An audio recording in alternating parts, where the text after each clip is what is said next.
이런 방향이라는 건 상당히 중요합니다. 일전에 교회에서 우리 성도님들과 함께 장례식장을 방문했던 적이 있습니다. 여러분, 그때 길을 잘못 빠지는 바람에 또 한참을 둘러서 목적지까지 도착했던 적이 있습니다. 물론 시간이 늦지 않게 도착했지만 간담을 서늘하게 하고 또 마음을 졸일 수밖에 없었던 상황이었습니다. 길을 한번 잘못 들었을 때, 방향을 잘못 잡았을 때 어떤 어려움이 찾아오는지를 여실하게 경험했던 그러한 기억입니다. 여러분, 근데 오늘 말씀의 제목은 의지의 방향이 어디로 향하고 있느냐라는 제목입니다. 의지의 방향. 여러분, 누구를 의지하느냐가 상당히 중요하다는 것을 우리에게 보여줍니다. 인생에 있는 사람들의 모습은 두 가지 모습으로 나타납니다. 하나님을 의지하느냐, 사람을 의지하느냐. 도움이 없는 인생을 의지하지 말라고 성경들의 누누이 강조하고 있지요. 여러분, 이 당시에 배경이 되는 레위기 17장의 그 당시 상황을 바라보게 되면 아수르가 쇠퇴하고 바빌론과 애굽이 패권 경쟁을 벌이고 있던 시대적인 상황이었습니다. 바빌론이 유다를 괴롭힙니다. 공격하고 또 힘없는 유다를 이렇게 공격하면서 못살게 굴었습니다. 그렇기 때문에 유다 백성들은 애굽을 의지하면서 친애굽 정책을 펼치게 됩니다. 애굽과 동맹을 체결하고 외교적인 노력을 통하여서 이 어려움을 타개하고자 많은 노력들을 기울이게 됩니다. 여러분, 인간적인 방법, 술수, 인간적인 계산이 그 속에 들어가 있습니다. 하나님을 의지하지 아니하고 사람을 의지하고자 하는, 애굽의 군사력을 의지하고자 하는 그러한 마음이 그 속에 짙게 깔려 있음을 보여주고 있습니다. 그렇기 때문에 이 레위기 17장의 전반에 흐르는 중요한 주제는 너희는 누구를 의지하고 있느냐, 누구를 의지해야 하느냐, 이것을 분명히 보여주고 있습니다. 이스라엘 백성들은 하나님을 온전히 섬기며 살아가지 아니하고 우상 숭배의 죄에 빠져 있었습니다. 아세라 여신을 숭배하고 그리고 산당을 짓고 현실적인 눈앞의 이익과 현실적인 만족을 위해 살아가는 그들의 모습을 보여주고 있습니다. 당장 눈앞에 결과가 보이지 않을 때 우리 인내하지 못하고 조바심 가운데 살아갈 때가 많습니다. 이것이 여실히 유다 백성들 가운데도 보여지는 모습이었습니다. 오늘 하나님이 당장 눈앞에 결과를 보이지 않고 응답이 지연될 때에 우리는 기다리지 못하고 인내할 줄 모르는 우리의 모습을 보여주죠. 바로 유다 백성들의 모습이 바로 이와 같았음을 우리에게 보여주고 있습니다. 여러분, 17장 1절의 말씀을 보면 유다의 죄는 금강석 끝 철필로 기록되되 그들의 마음판과 그들의 제단 뿔에 새겨졌거늘 그들의 자녀가 높은 언덕 위 푸른 나무 곁에 있는 그 제단들과 아세라들을 생각하는도다. 여러분, 그 제단들과 아세라들을 생각하고 그리고 그들의 죄가 분명하게 그들의 제단 뿔에 새겨졌다라고 이렇게 말하고 있습니다. 그들의 죄는 일시적인 죄로 끝난 것이 아닙니다. 일시적인 현상이 아니었습니다. 우상숭배의 이 죄는 그들이 고착화된 죄악의 모습을 보여주고 있습니다. 오랜 세월 동안 죄악 가운데 빠져 이렇게 하나님을 마음을 아프게 하고 하나님의 마음을 언짢게 만들었던 그들의 모습을 보여주고 있습니다. 여러분, 이런 가운데 나왔던 말씀이 오늘 본문의 말씀입니다. 의지의 방향이 어디로 향하고 있나요?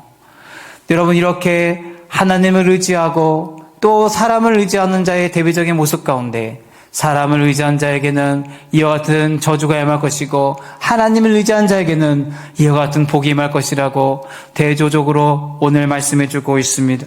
먼저 17장 5절을 보면 여호와께서 이와 같이 말씀하시니라. 무릇 사람을 믿으며 육신으로 그의 힘을 삼고 마음이 여호와에게서 떠난 그 사람은 저주를 받을 것이라. 여러분, 여호와 하나님을 의지하지 않는 인생은요, 그 마음이 하나님께서 떠난 것이라고 말씀하고 있습니다.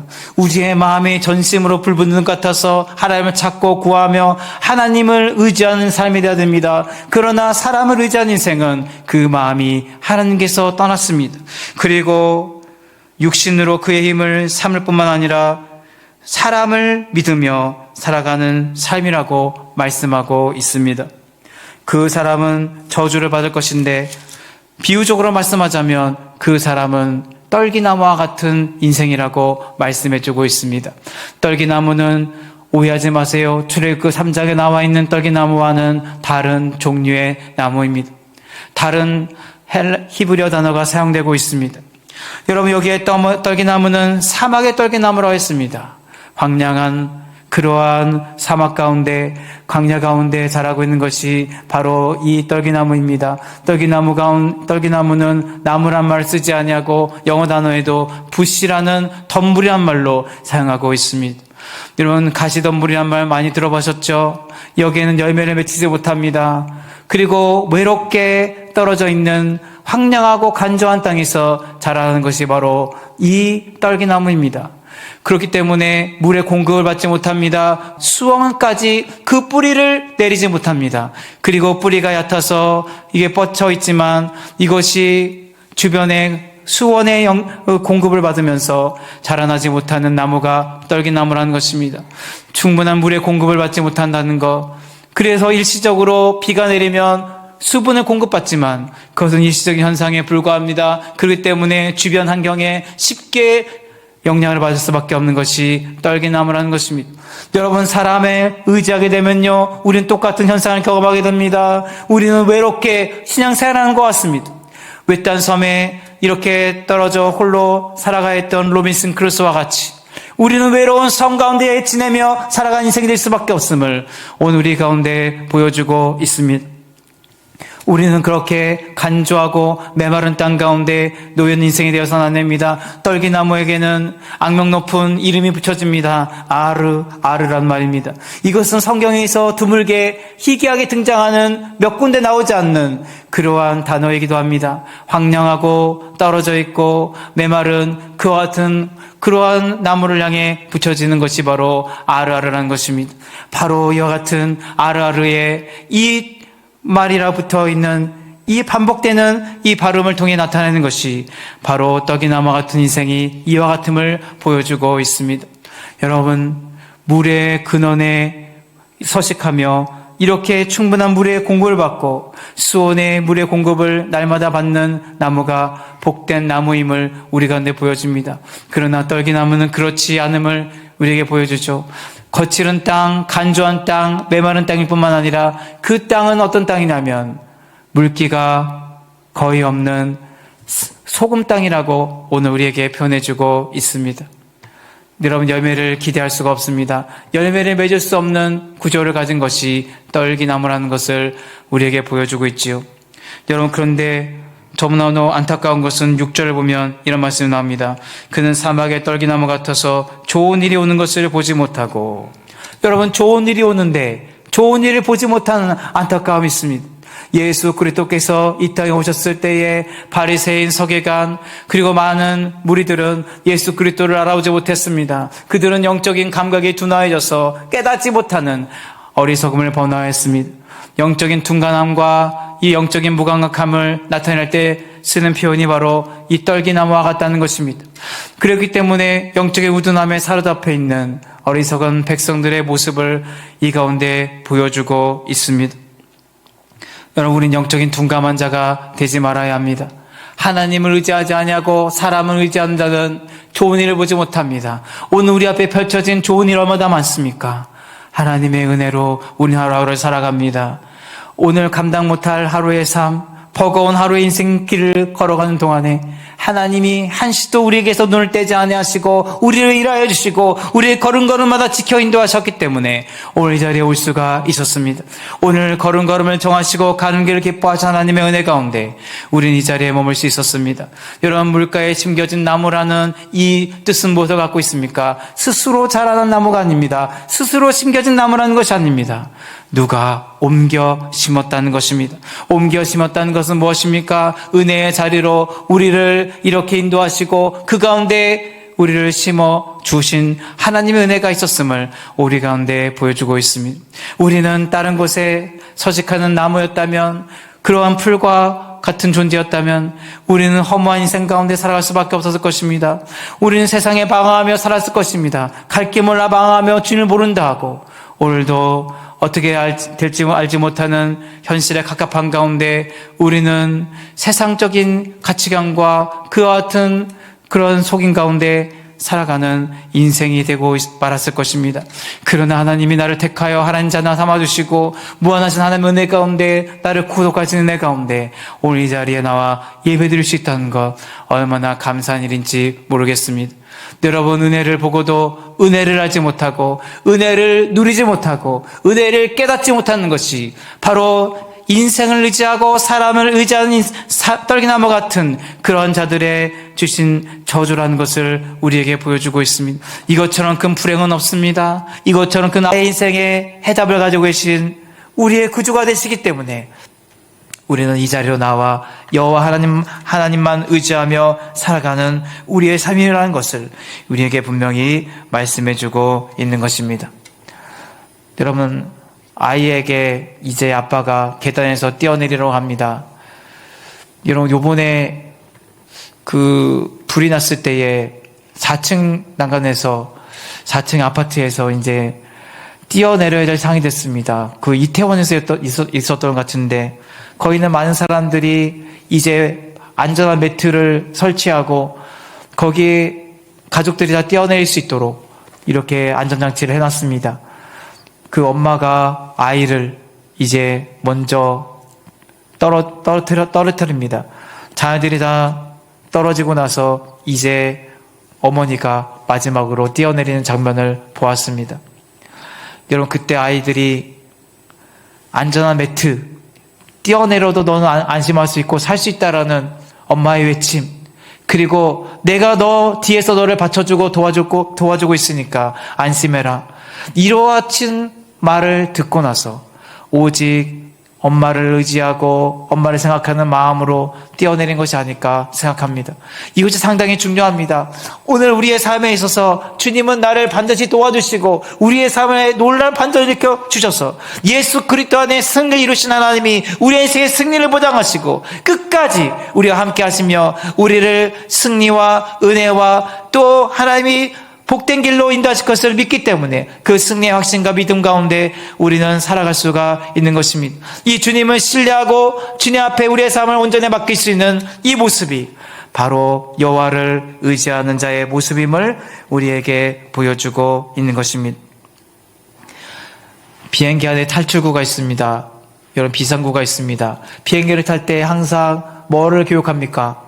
안전교육을 합니다. 그 마스크 쓰는 요령부터 시작해서 그리고 비상시의 탈출 요령, 이게 안내원들이, 승무원들이 승객들에게 설명을 해줍니다. 시연을 보여줍니다. 여러분, 그대로만 하면 참 좋겠지요. 위기의 순간에 진짜 살아남을 수 있는 자는 무엇입니까? 비상구 쪽으로 진짜 그쪽으로 달려가서 그 방향으로 향하여서 나간 자가 살아남을 수가 있는 것입니다. 여러분, 오늘 우리는 말씀을 되뇌이고 오늘도 말씀을 들었습니다. 진짜 인생의 방향, 우리의 삶에 있어 의지의 방향이 어디로 향해야 되는가 라는 질문 앞에 섰습니다. 여러분, 우리의 인생의 해답을 주셨습니다. 분명한 것은 우리는 말로 생각으로 끝나는 것이 아니라 우리가 정말 그 순간을 맞이했을 때에 우리의 탈출구는 주님밖에 없습니다라고 하며 비상구를 향해 나아가는 승객들처럼 그것이 정말 살아남을 수 있는 유일한 길인 것처럼 우리는 주님 앞에 우리 인생을 맡기고 주님 앞에 달려나갈 수 있는 우리 모두가 되어야 한다는 것입니다. 인생의 방향을 우리는 분명히 하며 살아갈 수 있어야 합니다. 대가망신한 인생, 실패한 인생은 무엇입니까? 동일하게 어려움과 고난에 처하게 됩니다.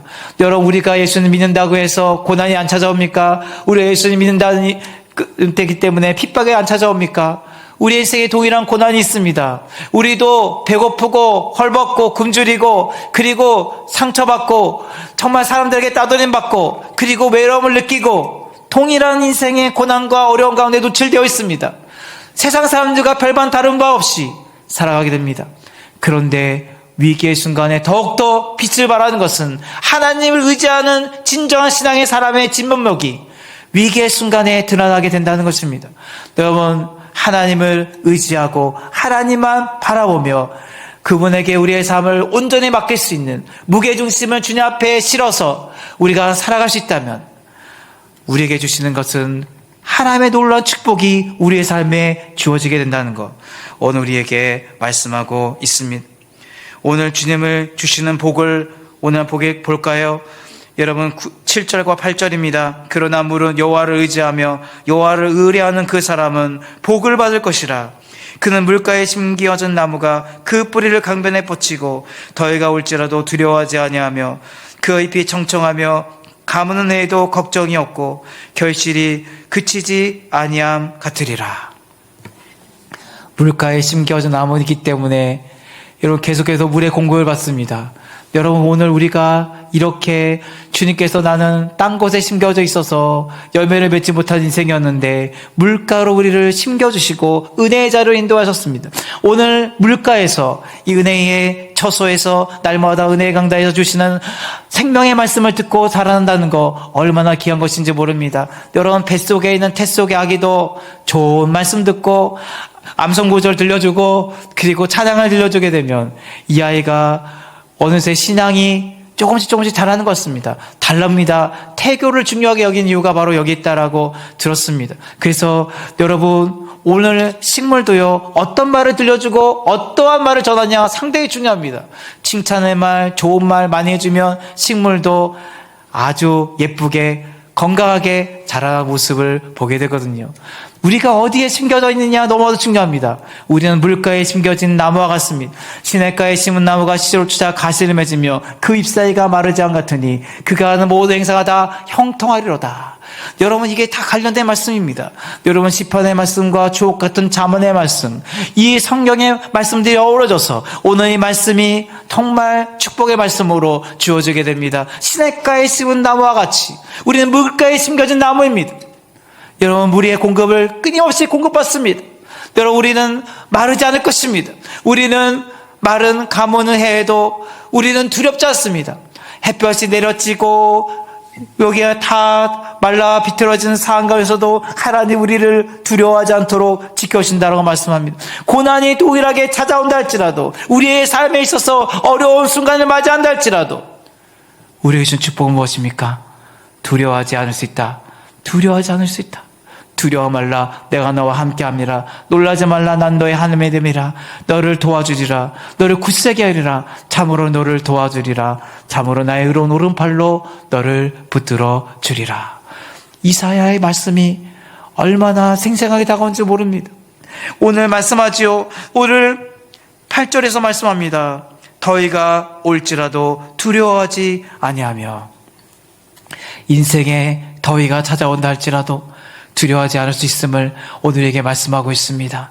하나님은 항상 우리를 떠나지 아니하시고 내 곁에 서서 나를 돕는 자 중에 계시고 계십니다. 오늘도 하나님은 우리를 떠나지 않습니다. 하나님 우리와 함께 하십니다. 세상 끝날까지 내가 너희와 함께 하리라. 오늘도 두세 산에 모인 곳에 내가 너희가 임재하여 너와 함께 한다고 말씀합니다. 오늘도 이 가운데 자정하셔서 우리의 예배를 기뻐하신 주님이 우리의 삶에서 한 번도 너를 변개하거나 너를 떠나보내거나 그와 같이 내버려두지 않겠다 하신 주님이 오늘도 더위가 올지라도 우리를 내버려두지 아니하시고 두려워하지 않게 하신다라는 이 말씀 우리에게 주시는 것입니다. 여러분 우리는 이렇게 서로 보면서 우리가 인사하기를 원합니다. 주님이 함께 하시기에 두렵지 않습니다. 여러분 주님이 함께 하시기에 두렵지 않는 이 축복이 저 여러분의 삶에도 함께 할 수 있기를 간절히 소원합니다. 여호와를 의지한 자에 주시는 복입니다. 여러분 세상을 의지한 자에게는 이와 같은 축복 여러분 기대하기 어렵습니다. 여러분 어찌 보면 주님을 의지하는 믿음이 있었기에 오늘 이 자리 가운데 와서 하나님 앞에 기대고 어린아이가 엄마를 의지하고 정말 이렇게 엄마에게 기대서 잠이 들고 정말 엄마에게 뭔가를 얻고자 하는 마음을 갖고 엄마를 의지하는 것처럼 오늘 우리는 그 신앙으로 그 모습으로 주 앞에 섰습니다. 여호와를 의지하는 자에게 주시는 축복 오늘 또한 뭐라고 말씀합니까? 여러분 잎이 청청하며 가무는 해에도 걱정이 없고 잎이 청청합니다. 가무는 해에도 잎 걱정이 없습니다. 그리고 결실이 그치지 아니하리라 말씀하고 주고 있습니다. 힘들어 좋습니다. 아파도 좋습니다. 여러분 오늘 이 생의 끝날 가운데 우리의 삶을 뭐로 결산합니까? 그 잎을 보고 그 열매를 보고 알리라 말씀하십니다. 오늘 4년 동안 구슬땀 흘리고 열심히 준비했던 올림픽, 동계올림픽이 지금 진행되고 있습니다. 그들이 무엇으로 보상받습니까? 4년 동안 눈물 흘리고 땀 흘리며 누구도 알아보지 못한 수고를 했지만 수고의 결실과 열매의 보상은 바로 이제 메달을 따고 단상에 섰을 때에 모든 근심이 눈녹듯이 사라지며 하나님이 우리 인생의 마지막 결실을 맺는 그 자리에서 나의 삶을 결산하며 회개하며 오늘 너 잘하였다 칭찬하는 그 자리에 섰을 때 수고하였다 칭찬하며 나의 눈물을 씻기시고 나를 바라가누시며 위로하실 때에 한량없는 하나의 위로하심과 은혜가 우리에게 밀려올 때에 이 모든 것이 우리에게 보상이고 상급이고 축복임을 우리 주신 의와 생명의 멸류관임을 우린 기억할 때에 얼마나 은혜가 되고 기쁨이 되는지 모르겠습니다. 오늘 우리의 삶의 열매가 없다면 이 수고가 무엇이 되겠습니까? 오늘 내가 이렇게 땀 흘려 수고하고 주 앞에 나와 예배하고 성기에 봉사하며 살아갔던 모든 삶에 보상이 없고 상급이 없다면 우리는 왜 이렇게 헛되게 시간을 낭비하고 살아갑니까? 생각할 수 있습니다. 그렇지 않습니다. 하나님은 은밀한 중에 보시고 갚으신 하나님이시고 우리의 인생의 모든 결산 가운데 열매를 맺게 하시는 열매로 보상하신 하나님이라는 것, 오늘 수고한 대로 갚으시고 열매 맺게 하시는 하나님의 축복이 오늘도 우리의 삶에 함께하는 귀한 은혜가 저 여러분의 삶에도 함께할 수 있기를 간절히 소원합니다. 여러분, 그런데 의지하라는 이 단어 바타흐는요, 한 번 의지하고 끝나는 것이 아니라 지속적인 의지함을 의미하는 것입니다. 여러분, 오늘 말씀 듣고 끝났다고 오늘 의지하는 삶을 이 자리에서만 끝내겠다 생각하면 안 되고요. 우리의 평생토록 지속해야 될 것이 무엇이냐면 한 분 하나님만을 의지하며 살아가야 함을 말씀해주고 있습니다. 신앙은 많은 인내와 기다림이 필요합니다. 넘어질 때가 많습니다. 우리가 기도할 때에 하나님 당장 눈앞에 결과를 보여주옵소서. 하나님, 내가 기도할 때 왜 응답하지 않습니까? 하나님, 나를 떠난 친 것입니까? 이러한 생각 때문에 여러분, 그 모세가 아무리 기대로 내려오지 않자 금송아지 형상을 만들어 놓고 절하고 우상숭배했던 백성들의 어리석음, 우리가 얼마든지 범할 수 있는 죄악임을 우리에게 보여주고 있습니다. 기다리고 또 기다려도 하나님께서 응답이 없다 할지라도 우리는 하나님만을 의지하며 살아갈 때 하나님의 놀라운 축복이 우리의 삶에 주어지게 될 것이고 오늘 우리가 그 축복의 주인공으로 이 땅을 살아갈 수 있음을 말씀해 주고 있는 것입니다. 여러분, 오늘 말씀을 정리하기 원합니다. 오늘 예레미야 17장에 흐르는 중요한 주제는 누구를 의지하느냐입니다. 난 누구를 의지하고 있습니까? 내가 누구를 의지하고 있습니까? 하나님입니까? 세상을 의지하고 그리고 세상의 방법과 세상의 풍요로움과 편리함을 그리고 인간적인 계산과 셈을 의지하고 있습니까? 아님, 하나님을 의지하고 하나님께 무게중심을 두고 하나님을 나의 삶의 버팀목과 삶의 기초로 삼고 오직 하나님만 의지하는 삶으로 살아가고 있습니까? 오늘 그것을 분명히 우리에게 말씀하고 있습니다. 오늘 다시 한번 서두에 드렸던 그 질문으로 오늘 말씀을 맺고자 합니다. 의지의 방향이 어디로 향하고 있나요? 분명히 주님이라고 하나님께로 향하고 있다고 대답할 수 있다면 오늘 우리의 삶, 하나님 예레미야 17장에 약속하신 그 축복이 우리의 삶에도 충만하게 임하여 하나님의 그 축복 가운데 기뻐 오르짖으며 찬양하고 영광 가운데 서는 귀한 은혜가 우리의 삶에도 함께할 수 있기를 간절히 소원합니다.